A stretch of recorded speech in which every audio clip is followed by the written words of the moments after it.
Liam Harrington had everything: wealth, power, and a reputation that made people either want him or fear him. But when a call about his ailing grandfather leads him to a quiet care home, he meets Amara, a woman who sees past his billions. As their worlds collide, Liam must decide, will he fight for the empire he built or the love he never saw coming? Before we get into the story, comment below where in the world you are watching from today. The glass elevator climbed 40 floors in seconds, carrying Liam Harrington to the top of the tower that bore his family name. At 36, he was at the peak of his power, CEO of Harrington Enterprises, with a net worth that made him one of the richest bachelors in America. His custom Italian suit fit perfectly over his athletic build, and his dark hair was precisely styled, not a strand out of place.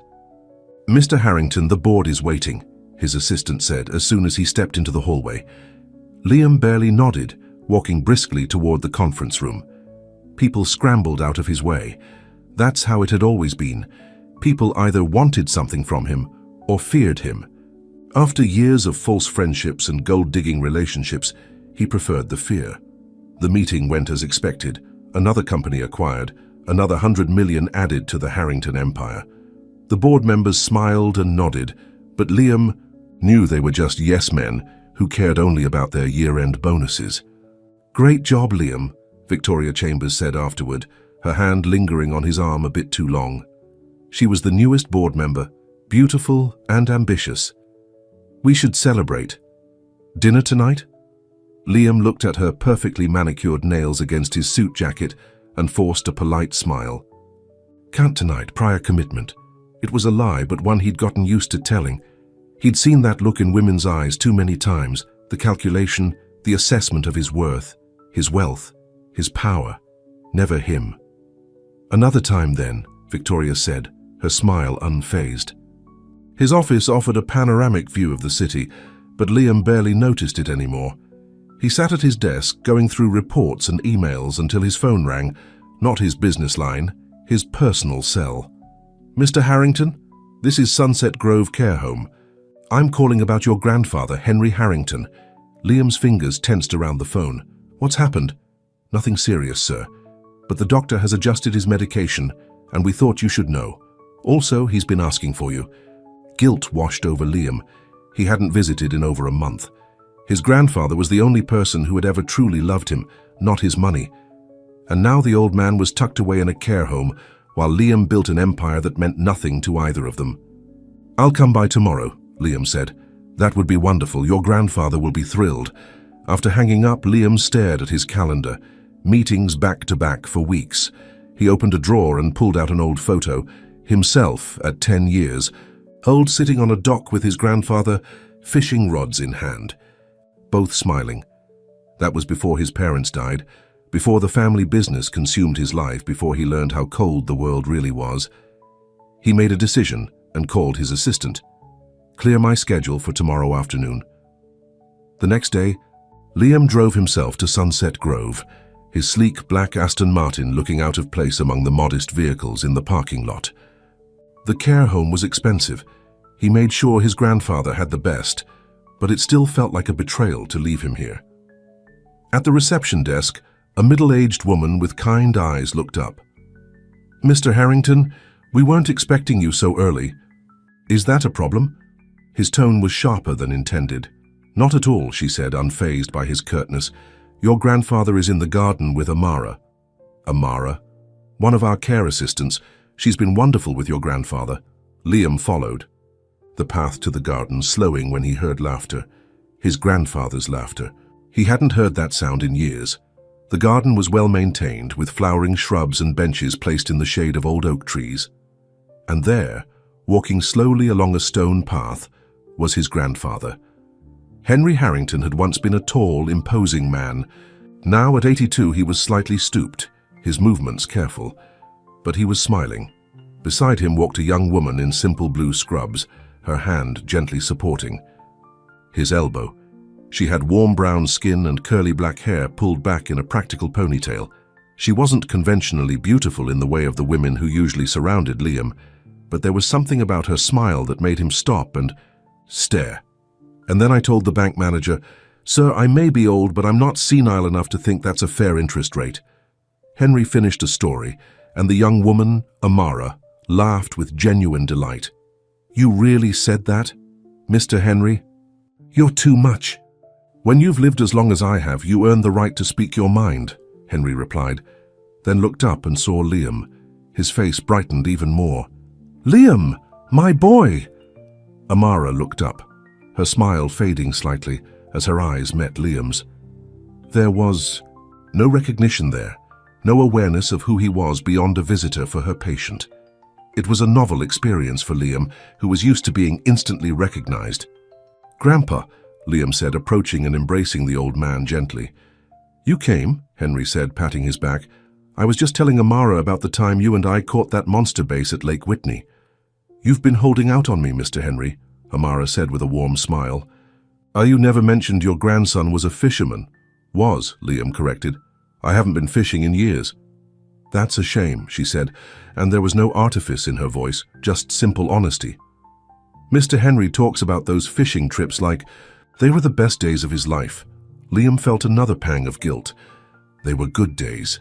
Well, Amara said, I'll leave you two to catch up. Mr. Henry, remember to use your walking stick if you get tired. She turned to Liam with a professional smile. Nice to meet you, Mr. Harrington.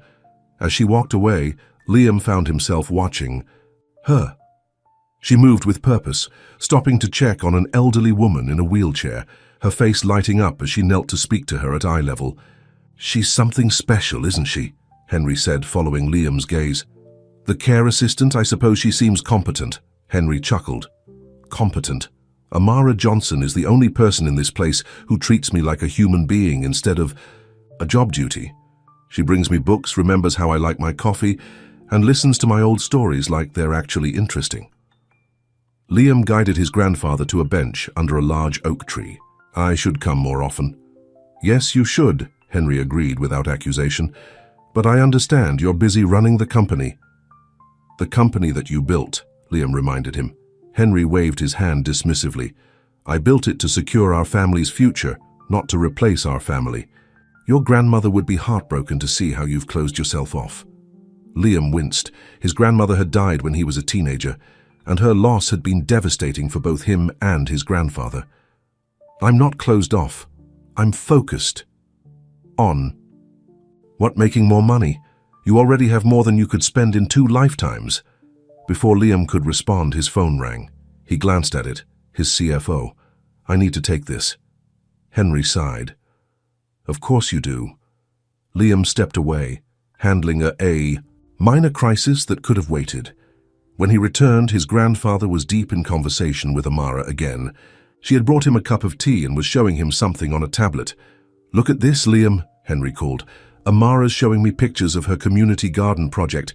They're growing vegetables for the local food bank. Amara looked embarrassed. It's just a small thing some friends and I started.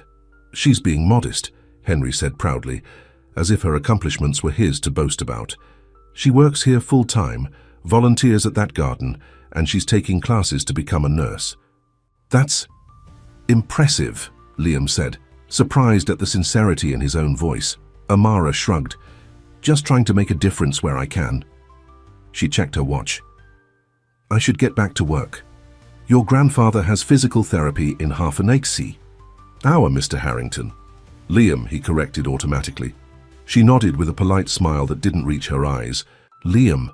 As she walked away, Henry chuckled. She doesn't like you very much. What? Why wouldn't she like me? She doesn't even know me. Exactly. You're just another rich relative who rarely visits. Henry's eyes twinkled with mischief. She's got your number, my boy.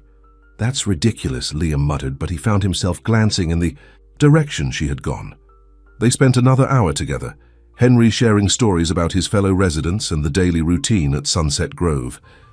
When it was time for his therapy session, Liam walked him to the recreation room. Come back soon, Henry said, gripping Liam's hand with surprising strength. And next time, bring your fishing rod. There's a pond here. Nothing like Lake Whitney, but the company makes all the difference. I will, Liam promised, meaning it. On his way out, he passed the reception desk again, where Amara was updating some files on a computer. Without overthinking it, he stopped, "Excuse me, Amara?" She looked up, surprised. "Yes, Mr. Harrington." "Liam," he corrected again. "I wanted to thank you for taking such good care of my grandfather. I'm just doing my job," she said, but then softened. "But you're welcome. Your grandfather is a wonderful man." "Yes, he is," Liam agreed. "Tell me about this community garden." He seemed very impressed. Amara's expression transformed as she spoke about the project, her passion evident. "We converted an empty lot in my neighborhood.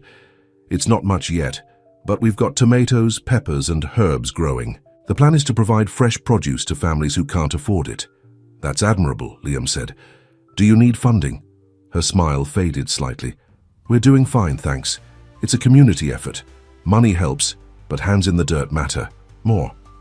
Liam wasn't used to having his offers of financial assistance rebuffed. It was typically the first thing people wanted from him. "Well, if you change your mind, I'll be sure to let you know," she finished politely, effectively ending the conversation by turning back to her computer, dismissed by a care assistant. Liam found himself both irritated and intrigued as he walked to his car. That evening, instead of returning to the office as planned, Liam went home to his penthouse apartment. The space was immaculately designed, all clean lines and modern art, but devoid of personal touches. He poured himself a scotch and walked to the floor-to-ceiling windows overlooking the city lights. His mind kept returning to the care home, to his grandfather's happiness at seeing him, to Amara Johnson's genuine smile when she spoke about her garden, and how that smile had dimmed when she looked at him. On impulse, he opened his laptop and searched for community gardens in the city. There were several, but after cross-referencing, with information about food banks, he found what was likely Amara's project in a working-class neighborhood across town. The website was simple but effective, with pictures of volunteers working in raised garden beds and children learning about composting. There she was in one photo, laughing as she helped a young boy plant seedlings. Her curly hair escaped from its ponytail, dirt smudged on her cheek. She looked real, authentic in a way the people in Liam's world rarely were. His phone rang, breaking his concentration. It was Victoria Chambers again. "Liam, some of us are having drinks at Skyline. Join us? We're celebrating the Anderson merger." He almost declined automatically, but then thought of the evening ahead, him alone in his pristine, empty apartment with only his thoughts for company. "I'll be there in 30 minutes, he said. Skyline was an exclusive rooftop bar frequented by the city's elite. Victoria had secured a prime table with a view of the harbor, surrounded by the usual crowd of executives and socialites. She greeted Liam with a kiss that lingered near the corner of his mouth. "We weren't sure you'd come," she said, her hand on his arm again. "You've been so unavailable lately." "I had some personal matters to attend to," Liam said, accepting a glass of champagne from a passing waiter. "Nothing serious, I hope," Victoria said, but her eyes suggested she wasn't particularly concerned. "My grandfather," Liam found himself saying. "I visited him today." "How sweet," she replied, her tone making it clear she found it anything but interesting. Now, about the next acquisition target. The evening proceeded predictably. Business. Talk, subtle flirtations, everyone trying to position themselves advantageously. Liam played his part, discussing strategies and accepting compliments on the latest merger, but he felt oddly disconnected from it all. At one point, he found himself at the bar ordering another drink when his CFO Robert joined. "Him. Chambers has her eye on you," Robert commented. "Smart move. Her family connections could be useful for the European expansion." Liam looked across the room at Victoria, who was watching him while pretending to listen to another conversation. "Is that how you see relationships, strategic business moves?" Robert laughed. "In our world, what else would they be? We're not exactly the type to find true love at the corner coffee shop." The comment stayed with Liam as he made his excuses and left earlier than expected. In his car, instead of heading home, he found himself driving toward the address he'd seen on the community garden website. It was nearly 10 p.m. when he parked near the fenced lot. The garden was dark and locked up, of course. What had he expected? That Amara would be there, working late by moonlight? That he'd have some romantic Movie moment where he could offer to help and show her he wasn't just another rich jerk. Ridiculous, he muttered to himself, about to drive away when he noticed a small group of people leaving a building across the street.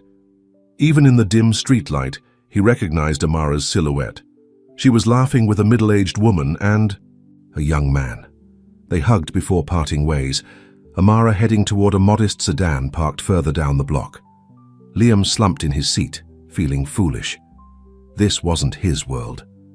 He had no reason to be here, spying on his grandfather's care assistant, because she treated him with something other than fawning admiration or calculated interest. The next morning, Liam arrived at his office earlier than usual, determined to focus on work and forget about his strange preoccupation with Amara Johnson. But by midday, he found himself calling Sunset Grove. "I'd like to visit my grandfather again tomorrow," he told the receptionist, "and I was wondering, what time does Amara Johnson usually work?" "Miss Johnson works mornings until 3 p.m. most days," the woman replied. "I'm sure Mr. Henry will be thrilled to see you again so soon." Liam hung up, annoyed with himself for asking, yet already rearranging his schedule for the next day. That night, he dreamed of fishing with his grandfather. The sun warm on their faces, the lake stretching endlessly before them. But when he turned to look at the shore, it wasn't empty as it had been in reality. Amara was there, waving to them, a picnic laid out on a blanket, waiting for them to return. He woke up unsettled, wondering what was happening to him. One brief meeting with a woman who clearly wasn't impressed by him, and suddenly he was dreaming about her. It made no sense. Unless what had drawn him wasn't her looks or status, but precisely the fact that she hadn't seemed to care about his. "I'm losing my mind," Liam muttered, getting ready for another day of business deals and boardroom politics. But even as he said it, he found himself looking forward to tomorrow's visit, more than he had anticipated anything in a very long time. Liam arrived at Sunset Grove the next day just after lunch. He'd brought his fishing rod, as promised to his grandfather, though he felt slightly ridiculous carrying it through the care home's elegant lobby. The same receptionist from yesterday smiled at him. "2 visits in 2 days, Mr. Harrington. Your grandfather will be thrilled. Is my grandfather in the garden again today?" The receptionist's smile turned knowing. "Miss Johnson is helping with an art class right now. Your grandfather should be there too." Liam followed her directions to a bright room with large windows overlooking the garden. About a dozen residents sat at tables with various art supplies spread before them. His grandfather was near the window, concentrating intensely on a watercolor painting. And there was Amara moving between tables, offering encouragement and assistance. She wore the same practical scrubs as yesterday, her hair again pulled back, yet somehow she stood out in the room like a beam of sunlight. "Try adding a bit more water," she was saying to an elderly woman. "That's it, see how the colors blend now. It's beautiful, Mrs. Chen." She looked up and saw Liam standing in the doorway. Surprise flickered across her face before she smiled politely and approached him. "Back so soon, Mr. Harrington?" she asked. "Your grandfather will be happy to see you." "I promised him we'd go fishing," Liam said, awkwardly holding up his rod. "And please, call me Liam." She nodded but didn't repeat his name this time. "The art class ends in about 15 minutes. Would you like to join while you wait? We have an empty seat." The idea of sitting down to paint alongside elderly residents was so far outside Liam's comfort zone that his first instinct was to refuse. But his grandfather had spotted him and was waving enthusiastically. "I haven't painted since elementary school," Liam admitted as Amara led him to the table. "No time like the present to start again," she said with an encouraging smile that seemed more genuine than yesterday's. "We are painting memories today, places that mean something special." Liam sat beside his grandfather, who was recreating a cabin by a lake in broad, slightly wobbly brushstrokes. "Lake Whitney," Henry explained proudly. "Remember that cabin we used to rent every summer?" "I remember," Liam said softly, looking at the simple painting that somehow captured the essence of those golden childhood days. Amara placed a blank paper and watercolors in front of him. "Your turn." Under the curious gazes of his grandfather and several residents, Liam picked up a brush. He felt strangely vulnerable, sitting here in his expensive suit while trying to remember how to make a basic landscape. "I'm not very artistic," he muttered. "It's not about making a masterpiece," Amara said, her voice gentle. "It's about connecting with your memories." With hesitant strokes, Liam began to paint the dock where he and his grandfather had spent countless hours fishing. His technique was clumsy, the proportions all wrong, but as the image took shape, so did the memories. The smell of the lake, the sound of his grandfather's laughter, the feeling of simple happiness. When the class ended, Amara collected the paintings to let them dry. "We'll frame them next week," she told the residents. "They're all wonderful." Henry stood carefully accepting his walker. "Ready for some fishing, my boy?"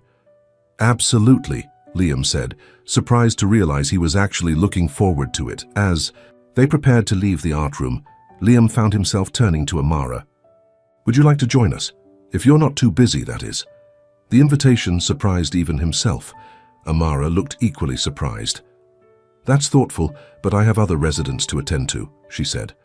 "Maybe another time." Henry chuckled as they walked slowly toward the pond. "You're barking up the wrong tree there, Liam. What are you talking about? I may be old, but I'm not blind. You're interested in Amara." Liam felt an unfamiliar heat rise to his face. "I was just being polite. In the 36 years I've known you, just being polite has never involved inviting someone to join your personal time." At the pond, they found a bench in the shade. Liam helped his grandfather sit comfortably before baiting their hooks and casting the lines into the water. "She's not like the women you usually surround yourself with," Henry continued, clearly enjoying his grandson's discomfort. "I hardly know her," Liam protested. "Exactly my point.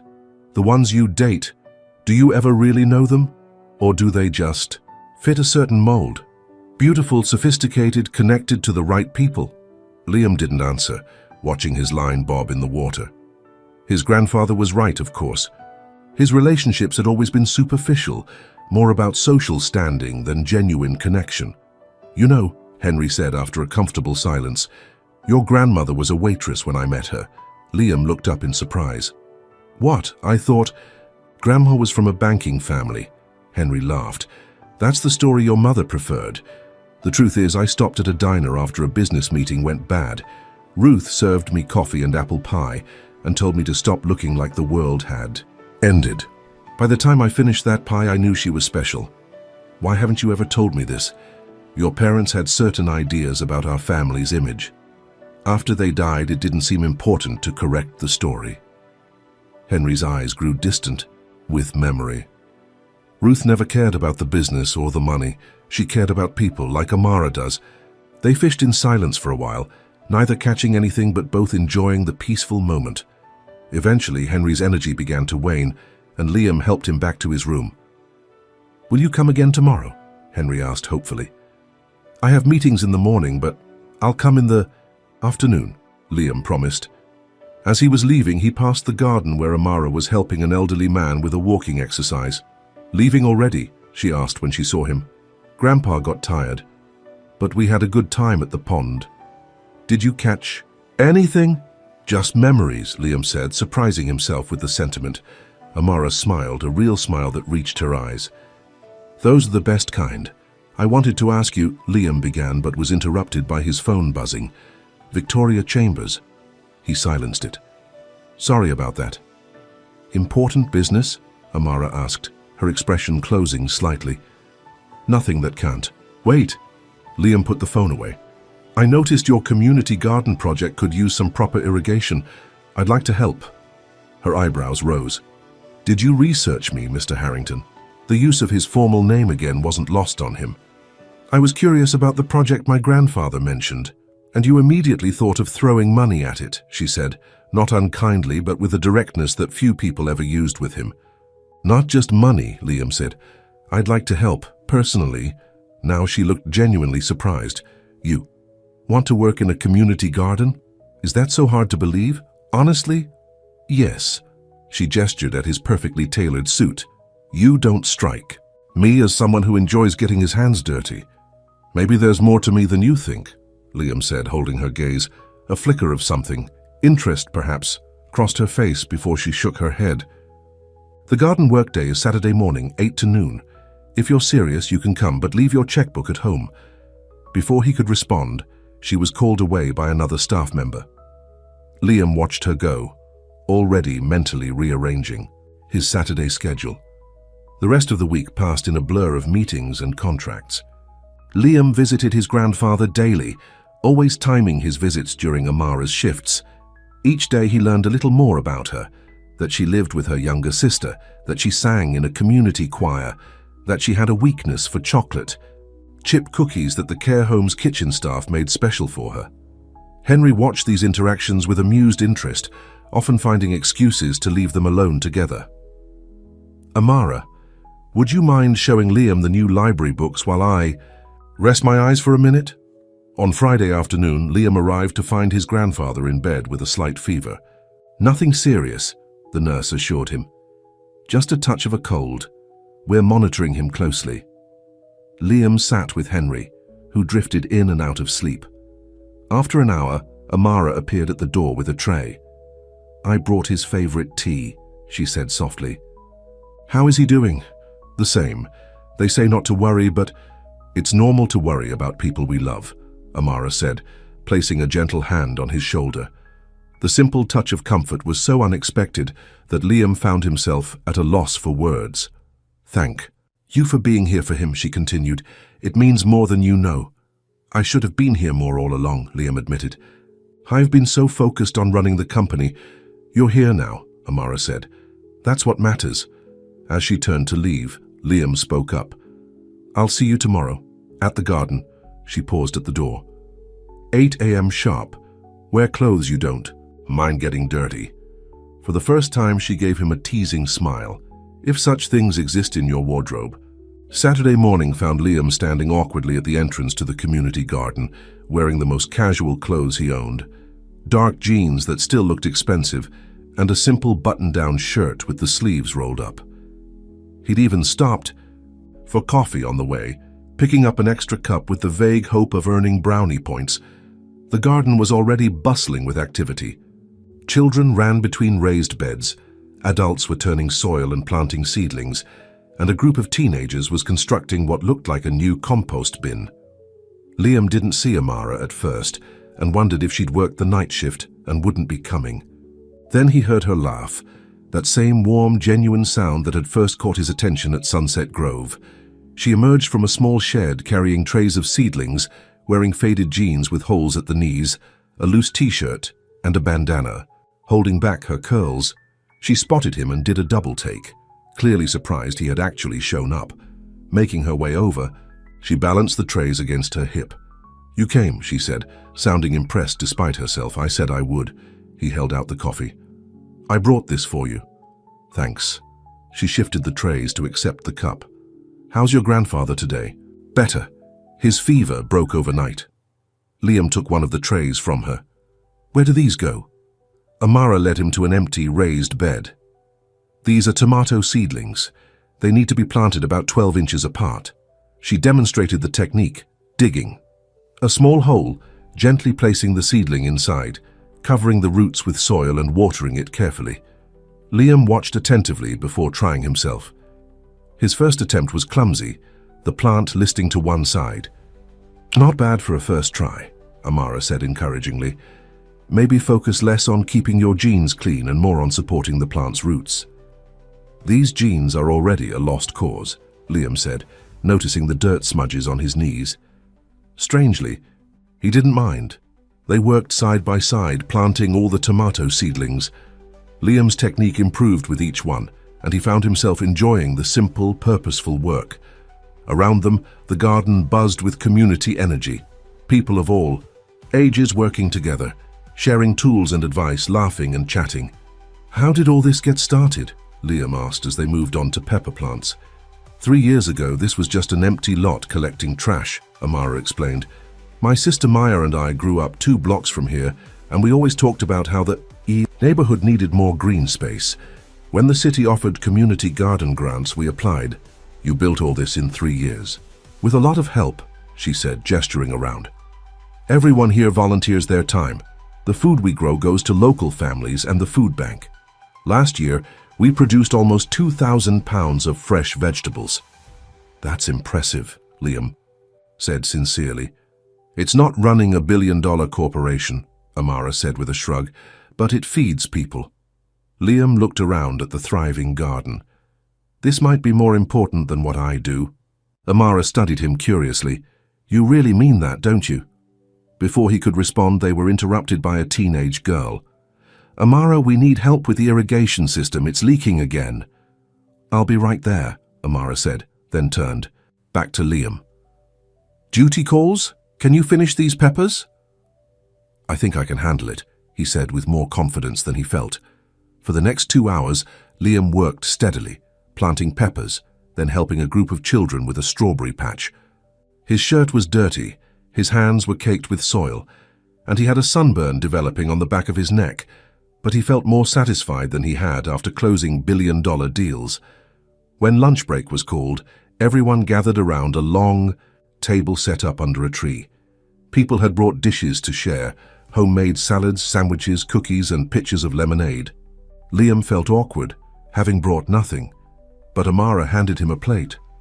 First-timers get a free pass, she said. Next time, bring something to share. Next time. The casual implication that he would return warmed him in a way he hadn't expected. Is that Liam Harrington? A woman about Amara's age approached them, eyes wide with recognition. Maya, this is Liam, Amara said. Liam, my sister Maya. Your sister who runs the social media for the garden? Liam asked, remembering the website. That's me, Maya confirmed, still looking at him with open curiosity. So you're Henry's grandson. Amara's told me about you. All good things, I hope, Liam said, glancing at Amara, who suddenly seemed very interested in her sandwich. Interesting? Things, Maya corrected with a mischievous smile. Like how you show up at Sunset Grove every day now, always during my sister's shift. Maya, Amara warned. What? I'm just making conversation. Maya turned back to Liam. So, billionaire CEO, bi-week community gardener by weekend? That's quite the contrast. I'm just helping out, Liam said modestly. Well, we appreciate it, Maya said. I've got to help with the compost demonstration, but we should talk more later. I have so many questions. As Maya walked away, Amara groaned. I apologize for my sister. She has no filter. I like her, Liam said. She reminds me of you. Haha, Maya is the outgoing one. I'm the reserved sister. You? Reserved? Liam chuckled. You called me out the first day we met? Amara looked embarrassed. About that, I might have judged you too quickly. Based on? The suit, the car, the way you barely looked at the other residents when you visited. Liam couldn't deny any of that. Fair points. I haven't exactly been grandson of the year, but you've been here every day this week, Amara acknowledged. That counts for something. After lunch, the work continued.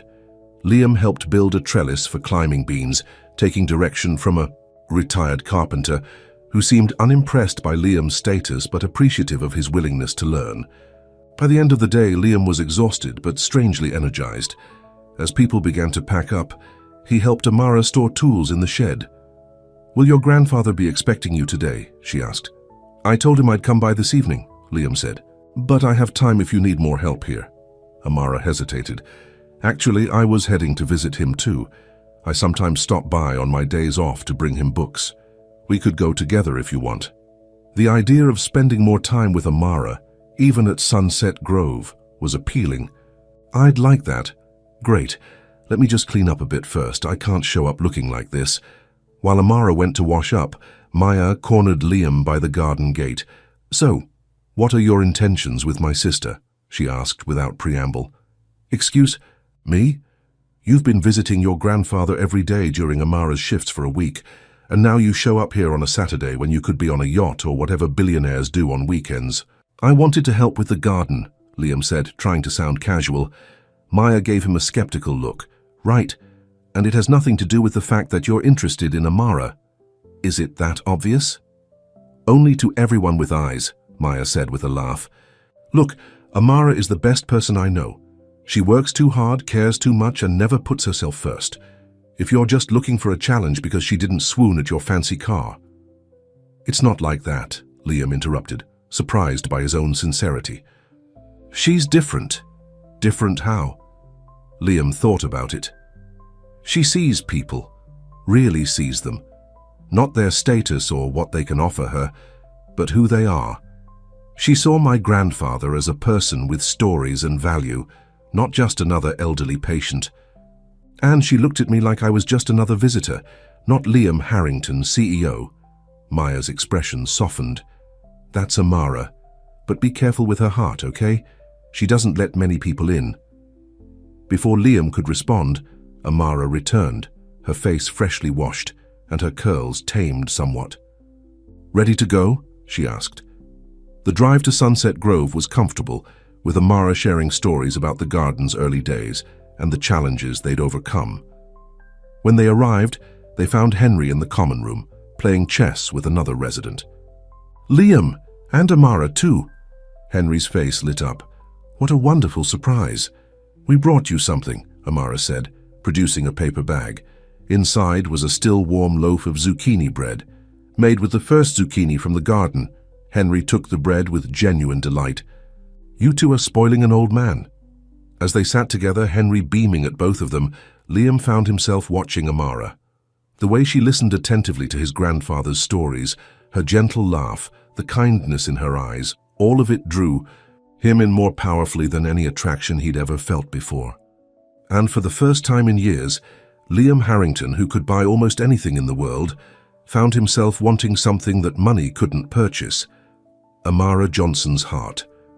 What he didn't know was that earning it would require more from him than he'd ever given anyone, and might cost him everything he thought he valued.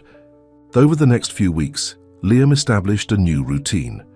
Mornings were still dedicated to Harrington Enterprises, but his afternoons often found him at Sunset Grove with his grandfather. Saturdays were spent at the community garden, where he had become a regular volunteer. And through it all, Amara was the center of gravity that kept pulling him back. "You missed the board meeting yesterday," Victoria commented one morning, leaning against the doorframe of his office. "Robert had to cover for you." "I had a family." "Commitment," Liam said, not looking up from his computer. "With your grandfather again." Victoria entered the office uninvited, perching on the edge of his desk. "You've been spending a lot of time at that care home lately." Liam finally looked up. "Is there a problem with that?" "Not at all. It's just unexpected." She studied him with calculating eyes. "You've changed, Liam. People do that sometimes. It's more than that. You used to be focused, driven. Now you're delegating key meetings, leaving early." She leaned closer. "Some of the board members are talking." "Let them talk," Liam said, though a flicker of concern crossed his mind. "The company is doing fine. For now. But success requires constant attention." She placed her hand on his, her voice softening. "I'm just looking out for you, Liam. We've known each other a long time." "I appreciate the concern," Liam said, gently removing his hand, "but my personal life is my own business." Victoria's smile tightened. "Of course. Just remember who your real friends are." As she left, she added, "Oh, and don't forget the charity gala next weekend. As major donors, the company expects both of us to be there." The charity gala. Liam had completely forgotten about it. It was an annual event that Harrington Enterprises sponsored, raising money for children's education. In previous years, Liam had viewed it as a necessary publicity opportunity. This year, he found himself wondering if the money actually reached the children it was meant to help. That afternoon, Liam arrived at Sunset Grove to find Amara helping his grandfather into a wheelchair. "What's happening?" Liam asked, concerned. "Nothing to worry about," Henry assured him. "Just going for some x-rays. Doctor wants to check my hip after that fall last week." Liam frowned. "What fall? Why wasn't I informed?" "It was very minor," Amara explained. "Mr. Henry slipped in the bathroom but caught himself on the handrail. He wasn't hurt, but Dr. Peterson likes to be thorough." "I didn't want to worry you," Henry added. "You're busy enough." The words stung Liam. Had he been so absent from his grandfather's life that Henry felt he couldn't reach out even for something as serious as a fall? "I'm never too busy for you," Liam said firmly. "I want to know about these things, no matter how small they seem." Henry patted his hand. I know. Son, now would you like to come with us to radiology? It's a thrill a minute down there. Despite his attempt at humor, Liam could see his grandfather was in some discomfort. He walked alongside the wheelchair as Amara pushed it gently through the corridors. How are you feeling, really? Liam asked Henry when Amara stepped away to speak with a nurse. Old, Henry admitted with a sigh. The body betrays you piece by piece, but having you visit so often, that's been the best medicine. Liam squeezed his shoulder. I should have been here more all along. Better late than never, Henry said. And if it took Amara to bring you around more often, well, I'm not complaining. Liam felt his face warm. Is it that obvious? To me, yes. To her? Henry chuckled. She's too humble to believe someone like you would be interested in someone like her. Someone like me, Liam echoed, frowning.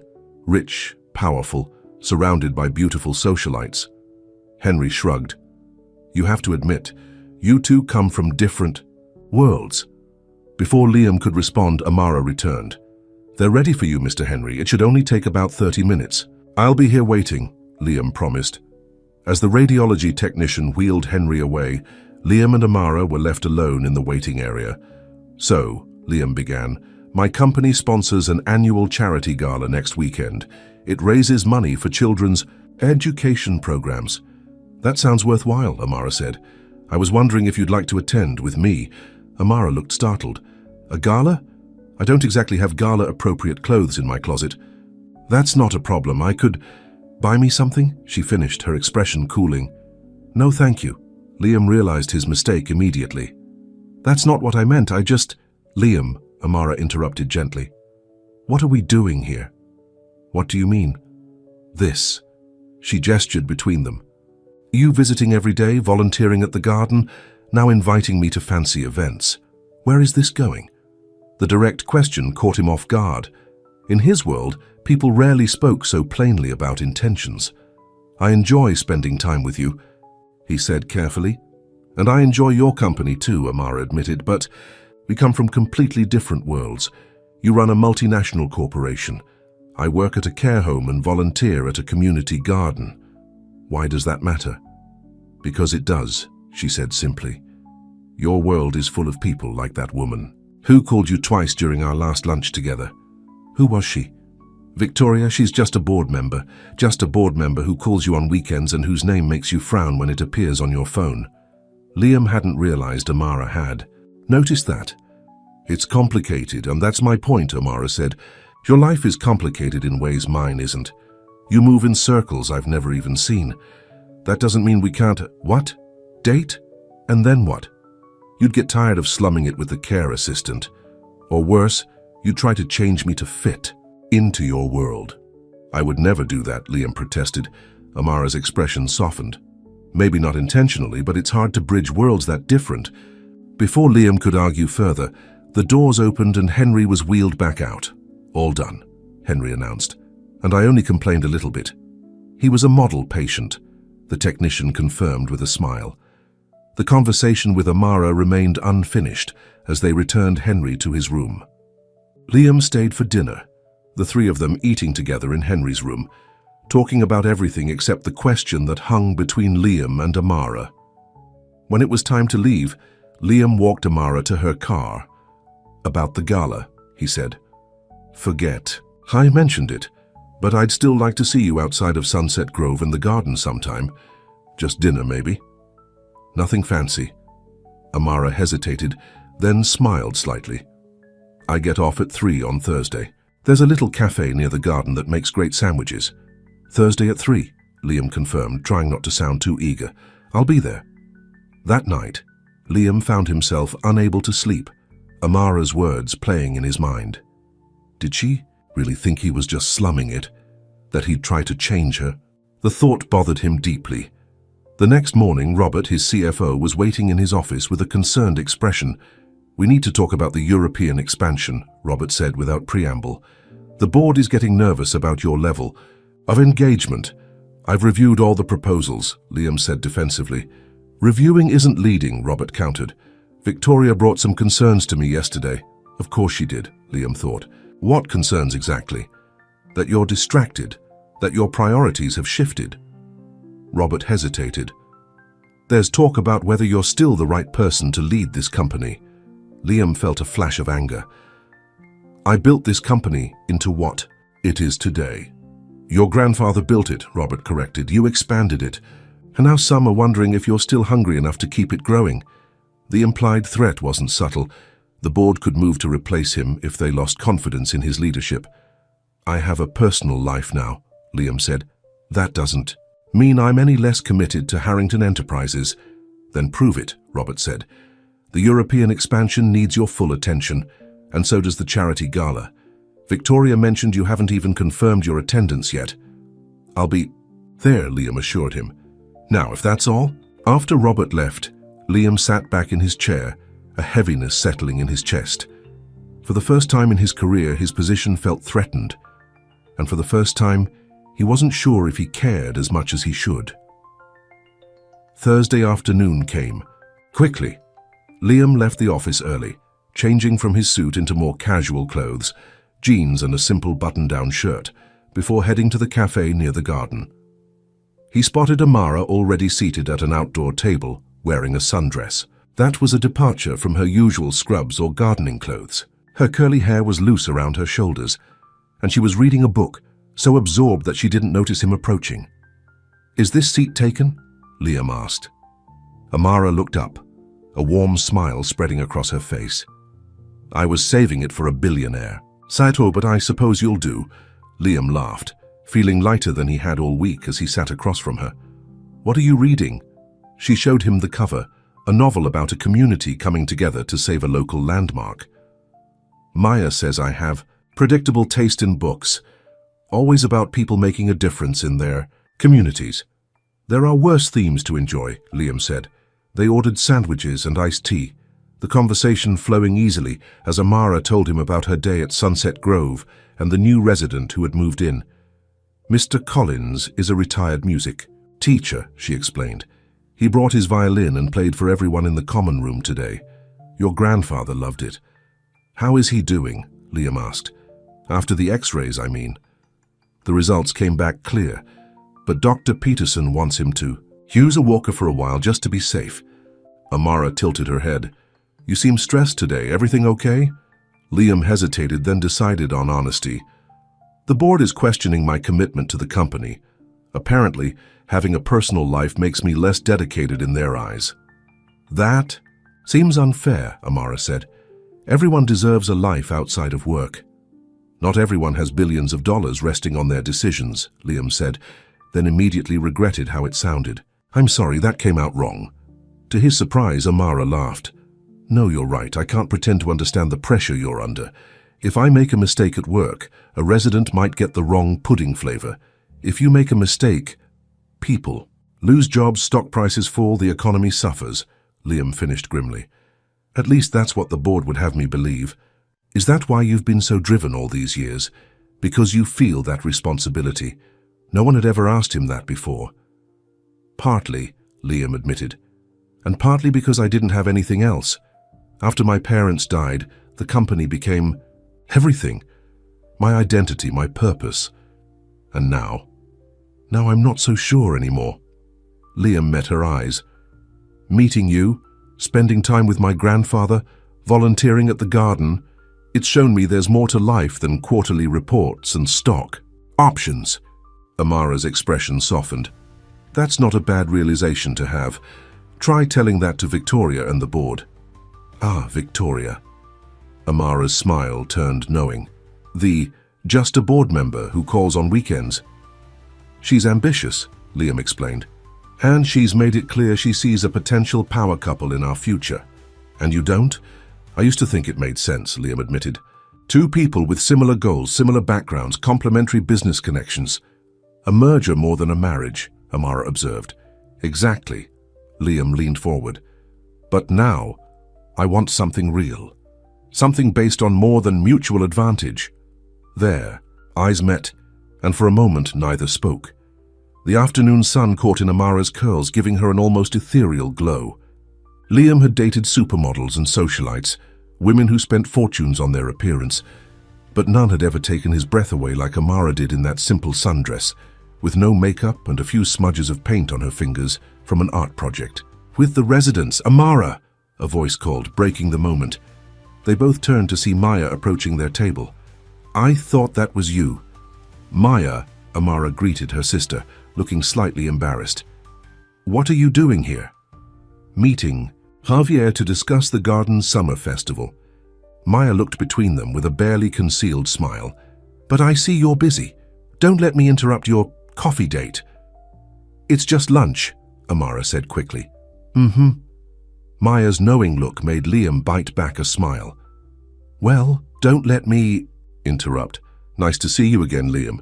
As Maya walked away, Amara groaned. "Sorry about that." Maya has always had perfect timing for maximum embarrassment. "I like your sister," Liam said. "She cares about you." "Too much sometimes." Amara checked her watch. "I should get going soon. I promised to help with the garden's budget this evening." "Budget? Problems?" Liam asked automatically. "Nothing major. We're just trying to figure out how to fund the irrigation system upgrade before summer really hits." She shook her head when she saw his expression. "And no, that wasn't a hint for a donation." "What? If it's not a donation? What if it's just me helping with the budget? I'm good with numbers."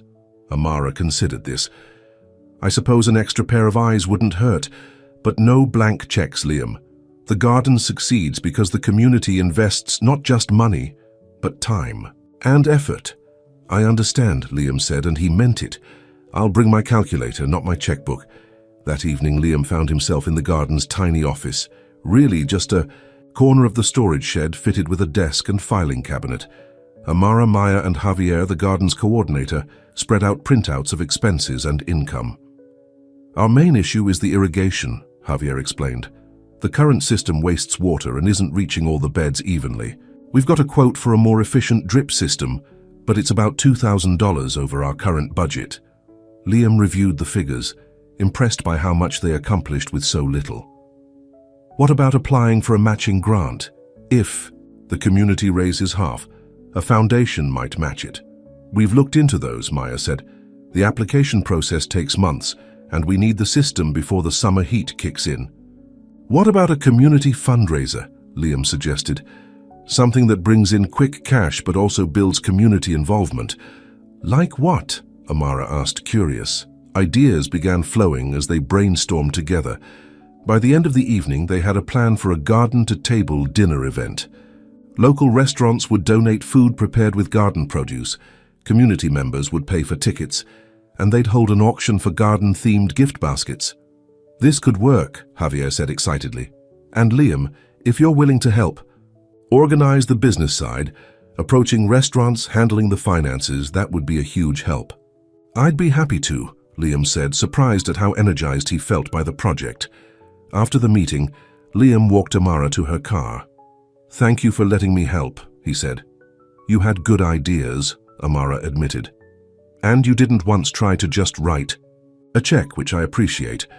"I'm learning," Liam said with a smile. "Slow but steady progress." Under the soft glow of a streetlight, Amara looked up at him, her expression thoughtful. "You know, when we first met, I thought you were just another rich guy who visited his grandfather out of obligation. I judged you without knowing you, and I'm sorry for that." "And what do you think now?" Liam asked softly. "Now I think there's a lot more to Liam Harrington than the CEO everyone sees." She hesitated, then rose on her tiptoes and kissed his cheek. "Good night, Liam." As she drove away, Liam touched the spot where her lips had been, feeling like a teenager after a first date. He was smiling all the way home. The next few days were a whirlwind of activity. By day, Liam managed Harrington Enterprises, paying special attention to the European expansion to appease the board. Evenings were split between visiting his grandfather and helping organize the garden fundraiser. He approached restaurant owners. He knew securing donations and support. The event was coming together quickly, scheduled for the weekend after the charity gala. On Friday afternoon, Liam was in his office reviewing contracts when his assistant announced an unexpected visitor, Amara. "Send her in," Liam said, surprised and pleased. Amara entered, looking slightly uncomfortable in the opulent surroundings of the Harrington Enterprises executive floor. "Sorry to drop in unannounced. I was downtown for a nursing program interview, and thought—" She trailed off, taking in the panoramic views from his office windows. "Wow, quite the view." "It's good to see you," Liam said, genuinely happy for the interruption. "How did the interview go?" "I think well," she said, still distracted by the office. "This is not what I expected." "Too corporate?" Liam asked, seeing his everyday environment through her eyes, the sleek furniture, the modern art, the overall sense of wealth and power. "Just very different from my world," Amara said, echoing their earlier conversation. She noticed the photo on his desk, the old one of him fishing with his grandfather. "I like that you keep this here." "A reminder of what matters," Liam said. "So what brings you by?" "Actually, I wanted to talk to you about the gala." Amara took a deep breath. "I've been thinking about your invitation, and if it's still open, I'd like to go.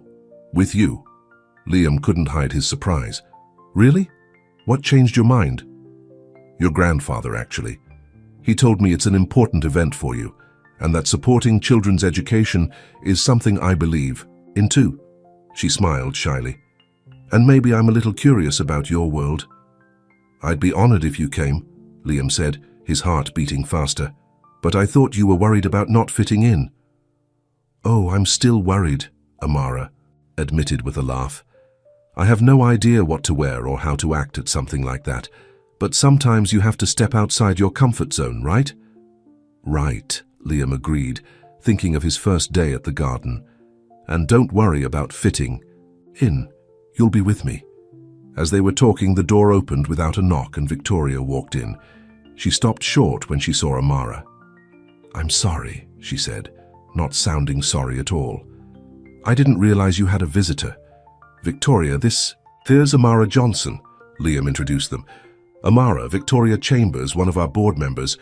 Victoria's eyes swept over Amara, taking in her simple dress and natural hair with a barely concealed look of assessment. "How nice. Are you a new client?" "No," Amara said. "I work at Sunset Grove Care Home. I take care of Liam's grandfather." "How noble," Victoria said with a thin smile. "Liam, when you're finished, we need to discuss the seating arrangements for the gala. The governor has confirmed his attendance." "Actually," Liam said, "you should add Amara to the head table. She'll be my guest for the evening." Victoria's smile froze. "Your guest? But we always attend these functions together. The press expects it." "Plans change," Liam said firmly. "Amara will be with me this year." After a tense moment, Victoria nodded stiffly. "As you wish, I'll make the adjustment."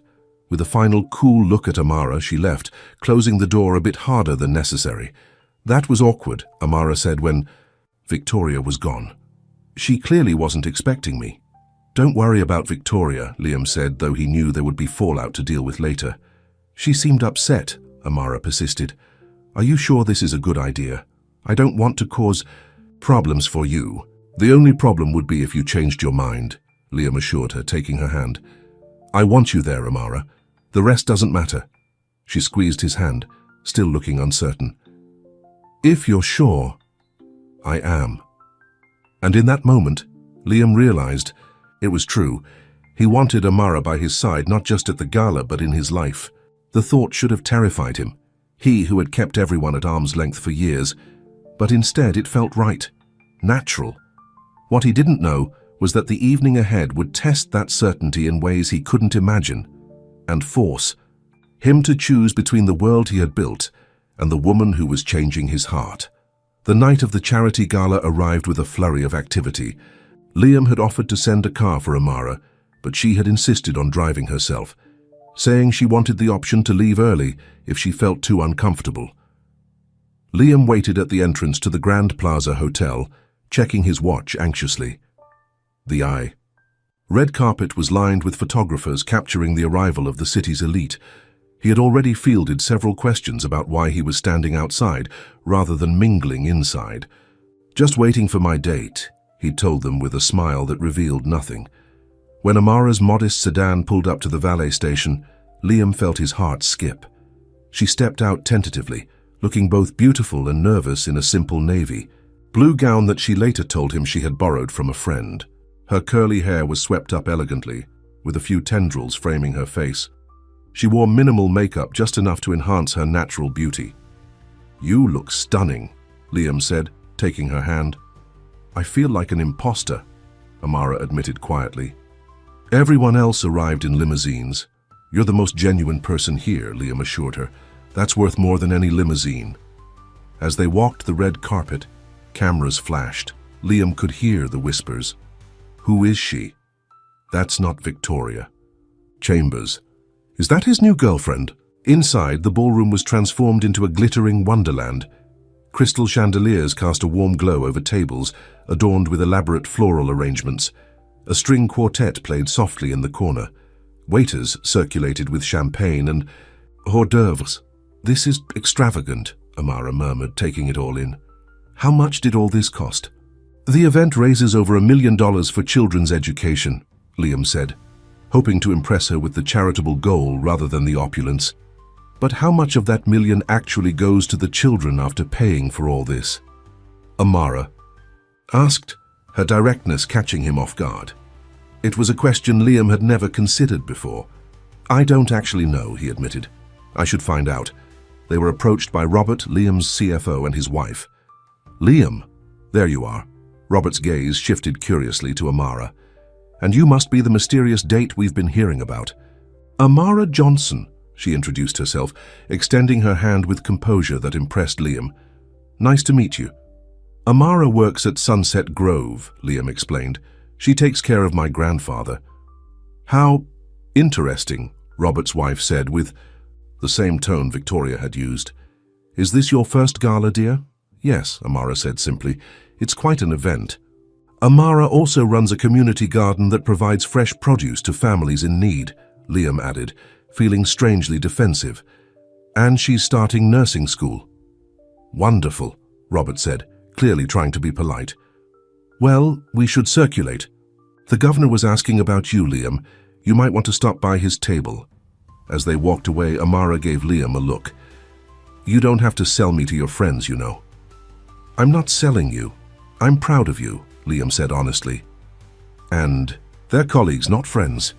"You don't have friends from work?" Amara asked, surprised. The question made Liam realize something he'd never fully acknowledged. Not real ones, I guess. In this world, everyone wants something from everyone else. "That's sad," Amara said, squeezing his hand. "Everyone needs real friends." As the evening progressed, Liam introduced Amara to countless business associates and donors. Some were genuinely friendly, but many gave her the same dismissive once-over that Victoria and Robert's wife had. Amara handled it all with grace, but Liam could feel her tension. They were seated at the head table as Liam had insisted. Victoria was there too, looking stunning in a red designer gown and deliberately seated far from Liam. She barely acknowledged Amara, focusing her attention on the banking executive beside her. During dinner, the director of the Education Foundation gave a presentation about the programs the gala supported. Photos of smiling children filled the large screens around the ballroom.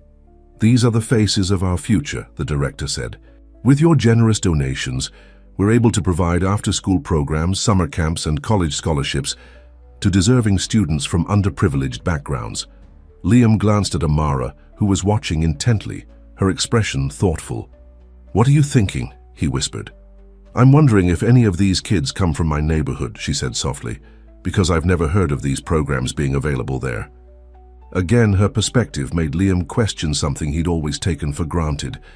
He made a mental note to look into the foundation's actual reach in the city's poorest areas. After dinner came the auction. Luxury items, exotic vacations, jewelry, rare wines were sold to the highest bidders, all in the name of charity. Liam usually participated enthusiastically, but tonight, with Amara beside him, he felt strangely conflicted about the extravagance. "And now," the auctioneer announced, "our final item of the evening. A weekend getaway at the exclusive mountain lake resort, including private jet transportation courtesy of Harrington Enterprises."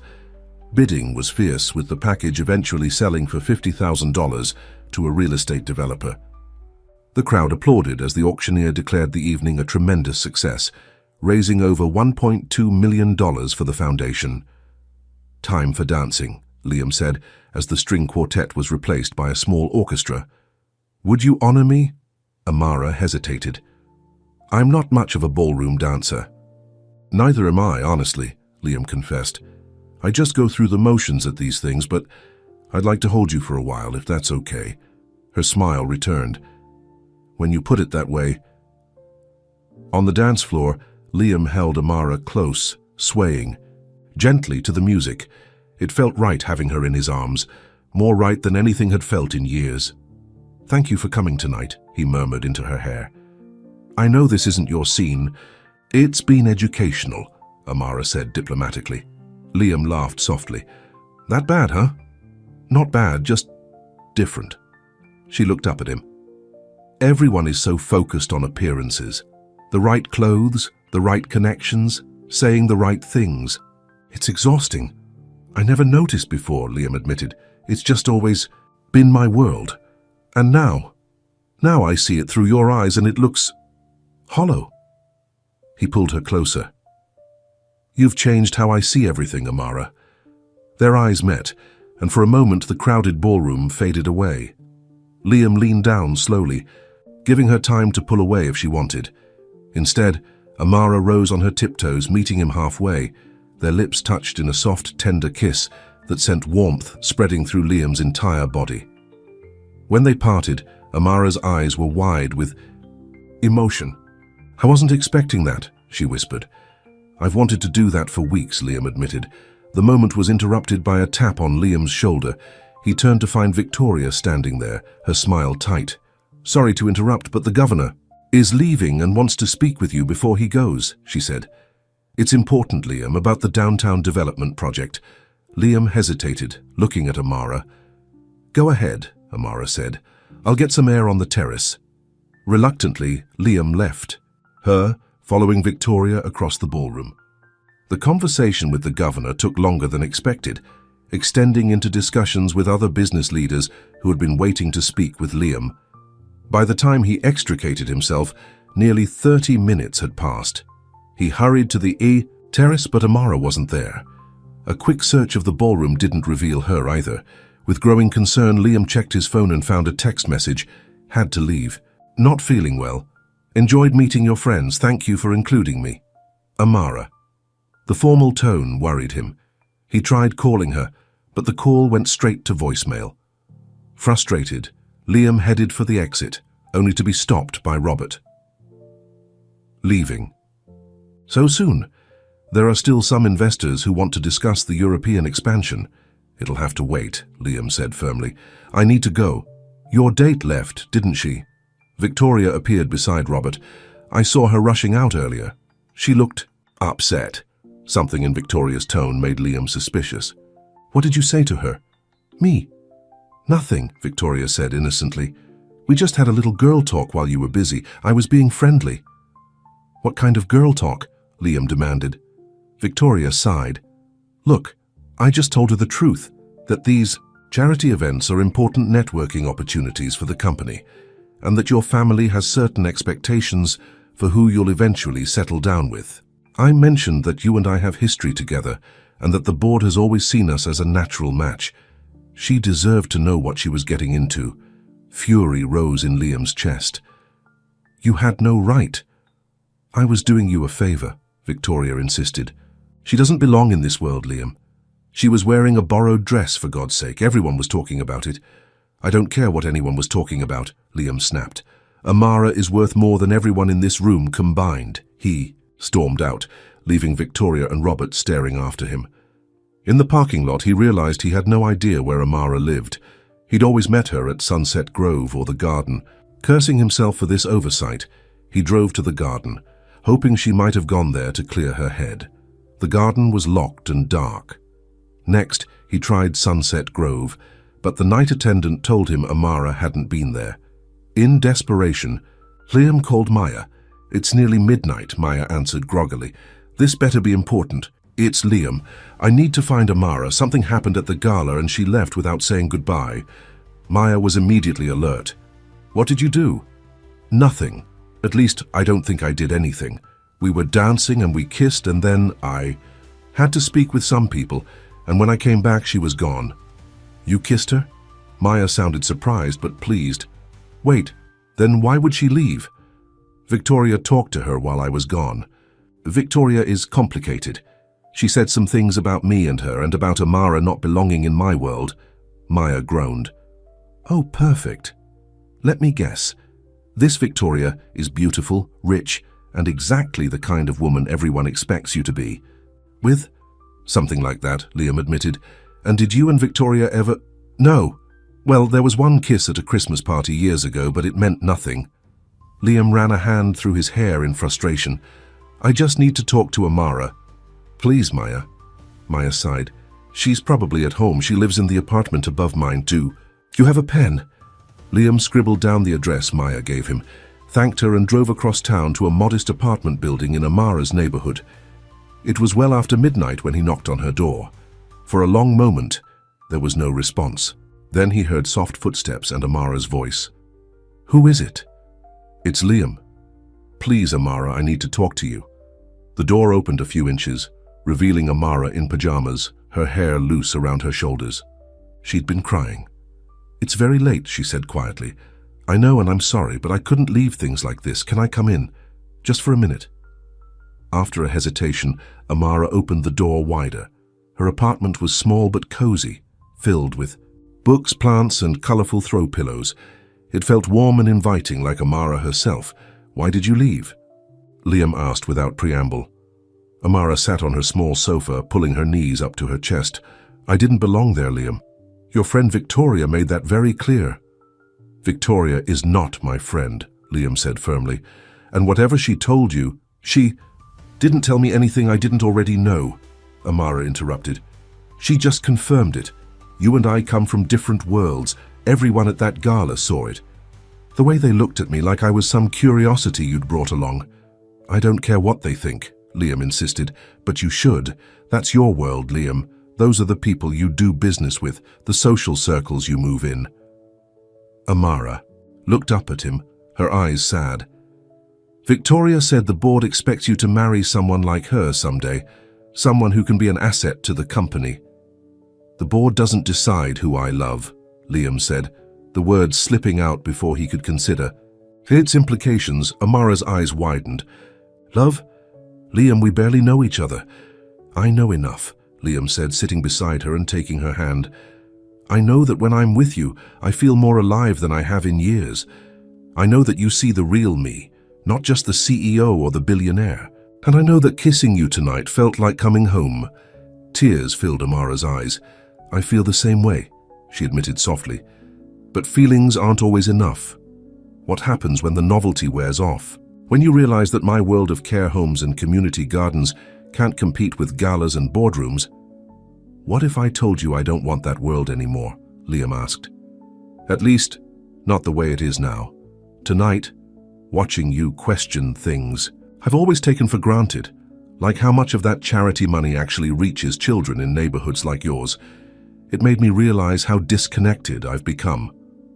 What are you saying? I'm saying I want to change things.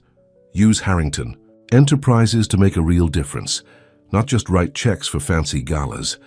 Liam squeezed her hand. And I want you beside me while I do it.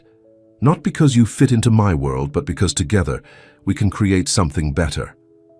Amara looked skeptical. Your board would never allow that. Victoria made it clear they have plans for the company, and for you. Let me worry about the board, Liam said. Right now, I just need to know if you're willing to give us a chance, a real chance, despite our differences. For what felt like an eternity, Amara studied his face. Then, slowly, she nodded. I want to believe this can work. Liam pulled her into his arms, holding her tight. That's all I need to hear. The next morning, Liam arrived at Sunset Grove earlier than usual. He found his grandfather in the garden, practicing with his walker. You're getting good at that, Liam commented. Practice makes perfect, Henry said cheerfully. How was the gala? Did Amara enjoy herself? It was educational, Liam said, using Amara's word. Grandpa, I need your advice." For the next hour, Liam poured out everything: his feelings for Amara, the board's concerns about his leadership, Victoria's interference, and his growing desire to change the company's direction. "I've been running Harrington Enterprises the way I thought it should be run," Liam concluded, "focusing on growth and profit above all else. But what if there's a better way?" Henry smiled, his eyes twinkling. "I've been waiting years for you to ask that question. What do you mean? When I started the company, it wasn't just about making money, it was about making a difference in our community." Henry patted Liam's hand. "Your grandmother always said a business should be measured by the good it does, not just the profit it makes. But the board serves at the pleasure of the majority shareholder," Henry interrupted, "which is you, my boy. They've forgotten that." Liam stared at his grandfather, realization dawning. "You're right. I don't need their approval. I just need to remember why the company exists in the first place. And as for Amara," Henry continued, "she reminds me so much of your grandmother. Ruth never cared about status or wealth either. She just wanted to make the world better, one person at a time." "I think I'm in love with her, Grandpa," Liam admitted. "I know you are," Henry said with a satisfied smile. "I knew it the first time. I saw you looking at her. You had the same look I had when I first met your grandmother." With renewed determination, Liam spent the next week preparing for a special board meeting he had called. He worked late into the nights, researching, planning, and making calls to key allies. Amara supported him throughout, offering perspective and ideas as he crafted his vision for the company's future. The morning of the board meeting, Liam stood before his mirror, adjusting his tie. He looked the same on the outside, successful, confident, in control, but inside everything had changed. "You ready for this?" Amara asked from the doorway of his bedroom. She had stayed overnight for the first time, and seeing her there in one of his shirts, hair tousled from sleep, made his heart swell. "As ready as I'll ever be." Liam kissed her softly. "Thank you for believing in me." The boardroom was tense when Liam arrived. All 12 members were present, including Victoria, who sat with a cool, confident expression. Robert looked nervous, darting glances between Victoria and Liam. "Thank you all for coming," Liam began. "I've called this special meeting to discuss the future direction of Harrington Enterprises." "Before you begin," Victoria interrupted, "the board has its own agenda item." She nodded to Robert, who reluctantly slid a document across the table to Liam. "What's this?" Liam asked, though he could guess. "A vote of no confidence," Victoria said smoothly. "The board feels your recent distractions have compromised your ability to lead this company effectively. We're proposing a temporary transition of power to the executive committee while we search for a new CEO." Liam looked around the table. Some board members couldn't meet his eyes, while others looked resolute. "I see," Liam said calmly. "Well, before we vote on that, I'd like to introduce a guest." He walked to the door and opened it. "Please welcome Henry Harrington, founder of this company." Henry entered slowly, using his walker but standing as tall as his 82 years would allow. The board members murmured in surprise.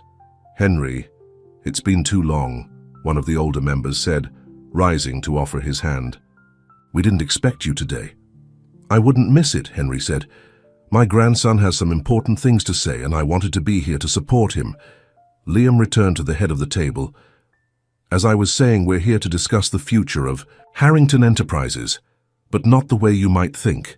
For the next hour, Liam presented his vision, a restructuring that would maintain profitability while significantly increasing the company's investment in sustainable practices and community development. He proposed creating a new division focused specifically on affordable housing and education initiatives in underserved communities. "This isn't charity," Liam emphasized. "It's smart business for the long term.